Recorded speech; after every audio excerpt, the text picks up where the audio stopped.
आज आप लोग सर जो ये सीसी वाला एजुकेटर वाला फॉर्म था सर, वो जो दीदी हो रहा है किस आधार पर हो रहा है नहीं पता चल रहा है। अगर जिस आधार पर हो रहा है तो हम लोगों का भी होना चाहिए ना। इसमें पता चल रहा है कि किस मेरिट से हो रहा है, मेरिट भी नहीं इसमें जारी किए हैं, बस दीदी के लिए बुला लिए हैं और हम लोगों के लिस्ट में नाम भी नहीं आया। आखिर किस आधार पर बना हो रहा है? अगर कोई इसका आधार नहीं है तो हम लोगों का भी होना चाहिए। आपके डीएम साहब डीएम साहब ये बताए हैं कि आप लोग दोबारा इसके लिए मैनिपुलेशन मांगे हाईकोर्ट यहाँ पर आना हुआ, क्या आपको जो रैंकिंग में हाईएस्ट है उनके साथ अन्याय हो? जी सर, हो रहा है क्योंकि रैंडम सूची में एक को छोड़कर 4 को उठा लिया था, 4 की तो उठा लिया, 5 को उठा लिया, मतलब ऐसे ही प्रक्रिया है। और डीबी में क्या होता है कि सबको बुलाया जाता है अल्फ़ाबेट की तरह से, इससे पहले बुलाए गए थे। पहले भी जब 141 की एजुकेटर भर्तियाँ हुई थी तो पहले भी रैंडम सूची जो है चालू किया गया था, लेकिन जब हम लोग फिर मतलब आपत्ति किए थे तो वो जो है डीबी मतलब डीएम सर ने आदेश देकर मेरे करवाया था। मेरे जी व्यवस्था हुआ और उन्हीं क्रम में मेरे जैसे पहली बार सर।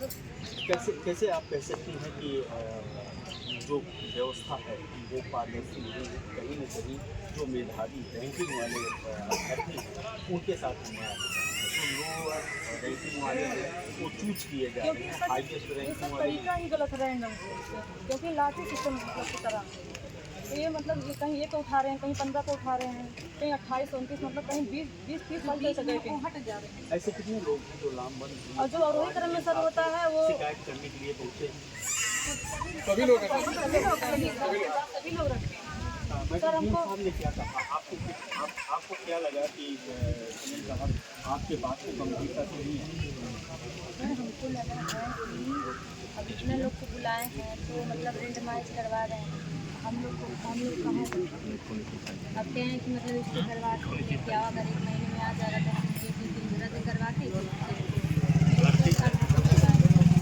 उन्होंने कहा सर रैंडम सूची मतलब रैंडम सर ये तभी जारी मतलब कैंसिल करेंगे जब आप स्टे ऑर्डर लेकर आएंगे। अच्छा, न्यायालय जाने की बात? हाँ, न्यायालय की जाएगी, वहाँ से आप स्टे ऑर्डर लेकर आएंगे तो हम जो है 1 मंथ के आपको टाइम दे रहे हैं। अगर स्टे ऑर्डर आ जाता है तो हम आपकी प्रक्रिया उसको रोक के फिर आगे वो जो है करेंगे, डीबी करवाएंगे। सर ये आज की प्रक्रिया है 9 अप्रैल की, ये डीबी प्रक्रिया होगी, जिला अधिकारी महोदय द्वारा कहा गया है, सांत्वना भी दी है, कहा गया है होगी डीबी, लेकिन ये मतलब इसको जो फाइनल जो चयन प्रक्रिया होगी उस पर कोई ऑर्डर नहीं होगा जब तक 1 महीने का समय सर दिए हैं, जब तक इस ऑर्डर में ना लाए। इसके लिए सर हम लोग को हाईकोर्ट जाना पड़ेगा। एक बार फिर एजुकेटर भर्ती में सवालिया निशान लग गया है। जैसा कि अम्बेडकर नगर के जिलाधिकारी अनुपम शुक्ला ने पिछली बार स्पष्ट तौर पर कहा था कि पूरी तरह से पारदर्शी व्यवस्था के तहत किया जाएगा, कोई भी इसके ऊपर उंगली नहीं उठा पाएगा। लेकिन बड़ी संख्या में आप लोग देख सकते हैं कि उंगली उठाने वाले लोग यहाँ पर दिखाई दे रहे हैं और इन लोगों ने जिलाधिकारी से मिलकर के कहा कि जो प्रतिभा है, जो लोगों की गुणवत्ता है, जो लोगों की रैंकिंग है वो हाईएस्ट है, लेकिन लोअर रैंकिंग वालों को एक लॉटरी के तहत रैंडम ढंग से चूज किया जा रहा है। कहीं न कहीं प्रतिभाओं के साथ अन्याय किया जा रहा है। डीबी के तहत होना चाहिए। जिलाधिकारी ने इनके बात को गंभीरता से लिया और उन्होंने कहा कि डीबी व्यवस्था के तहत होगा, लेकिन आप लोग न्यायालय की शरण में जाइए, स्टे लेकर के आइए और जो भी गाइडलाइन मिलेगा उस गाइडलाइन के अनुरूप हम लोग करेंगे।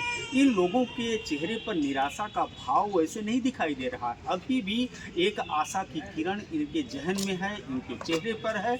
अब जिलाधिकारी क्या कुछ आगे प्रक्रिया करवाते हैं, यह न्यायालय पहुंचती हैं तो न्यायालय में इनको कितना राहत मिलता है, यह सब देखने वाली बात होगी। और कहीं न कहीं यह सारा मामला भविष्य के गर्भ में है। हम आपको पल पल की जानकारी देंगे, हर मामले की जानकारी देंगे। बस आप बने रहिए हमारे साथ। एवियन न्यूज़ प्लस के लिए ज्ञानेंद्र पांडे, ज्ञानी, अम्बेडकर।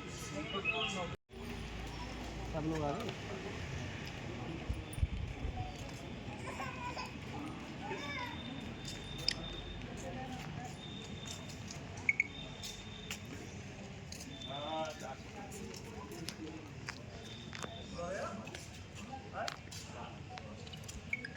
ये आपने विज्ञापन सौंपा,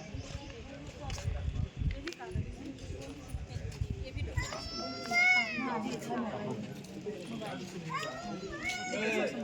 ऐसे नहीं, हार्ड कॉपी नहीं आप लोगों के पास?